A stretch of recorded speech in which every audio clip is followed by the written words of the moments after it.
മൂസാ നബി അലൈഹി സ്വലാം അള്ളാഹിനോട് ചോദിച്ചൊരു ചോദ്യം, ആ ഹദീസ് വളരെ പ്രസിദ്ധമാണ്. റസൂൽ അങ്ങനെ പറഞ്ഞിട്ടുണ്ട്, സ്വർഗത്തിൽ ഏറ്റവും ലാസ്റ്റ് ഗ്രേഡ് ലഭിക്കുന്ന ആളുകളുടെ സൗഭാഗ്യങ്ങൾ എപ്രകാരമായിരിക്കുമെന്ന്. അപ്പോൾ നബിതങ്ങൾ അള്ളാഹു തആല മൂസാ നബിയോട് പറഞ്ഞെങ്ങനെയാണ്, അത് ലാസ്റ്റ് കടക്കാൻ പറ്റുന്ന ആളാണ്. എല്ലാവരും സ്വർഗത്ത് കടന്ന് സീറ്റൊക്കെ പിടിച്ചു, ഇയാൾ ലാസ്റ്റ് ഇങ്ങനെ വരും. എന്നിട്ട് അയാൾ സ്വർഗത്ത് ഇങ്ങനെ നോക്കിയാണ്ട് പറയും, പഠിച്ചവനെ എല്ലാവരും കടന്നു, സീറ്റൊക്കെ എന്തായി, ഫുള്ളാണല്ലോ പഠിച്ചവനെ.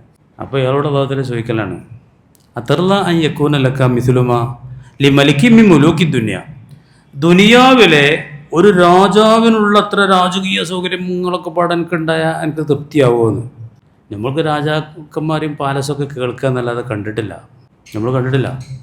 കണ്ടാലൊക്കെ പറഞ്ഞത് ഭയങ്കര, ബ്രിട്ടനിൽ ഭയങ്കര ഒരു ഇതുണ്ടല്ലോ, എന്താണ് ഇതിൻ്റെ പേര്, നമ്മൾ മുഹമ്മദ് അലി ശിഹാബ് തങ്ങളത് പോയി വന്നേണ്ട അതിനെ പറ്റിയൊരു ചന്ദ്രികയിൽ എഴുതിയിരുന്നു. ഓരോ ഇഞ്ചും പ്രൗഢമാണെന്നാണ് മൂപ്പര് അതിനെ പറ്റി വർണ്ണിച്ചത്. ബക്കിംഗ്ഹാം കൊട്ടാരോ ഏതാണ്, ബക്കിംഗ്ഹാം കൊട്ടാരം അല്ലേ, ലണ്ടനിലെ വലിയ പാലസ് രാജ്യത്തിൻ്റെ, അത് കണ്ടെന്നാണ് മുഹമ്മദ് അലി ശിഹാബ് തങ്ങൾ എഴുതിയതാണ്.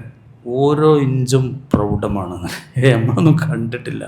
ഇയാളോട് അല്ലാഹു തആല ചോദിക്കുകയാണ്, എനിക്ക് ദുനിയാവിലെ ഒരു രാജാവിനുള്ളത് പോലത്തെ ഒക്കെ ഉണ്ടായാൽ മതിയോ എന്ന്. അപ്പോൾ ഇയാൾ ഒരു മതി പഠിച്ചാനെ, എനിക്ക് മതി.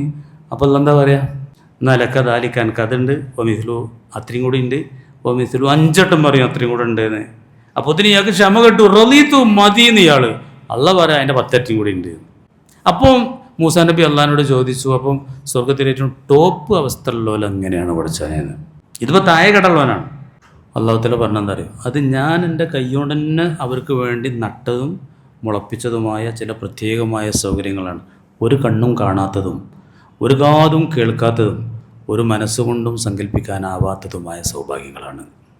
അത് വർണ്ണിക്കാൻ സാധ്യമല്ല, അവർണ്ണനീയമാണ്, അവാജ്യമാണ്. അള്ളാഹു തആല അതൊക്കെ ലഭിക്കുന്ന വിജയികളിൽ സാധുക്കളെ നമ്മളൊക്കെ പെടുത്തട്ടെ.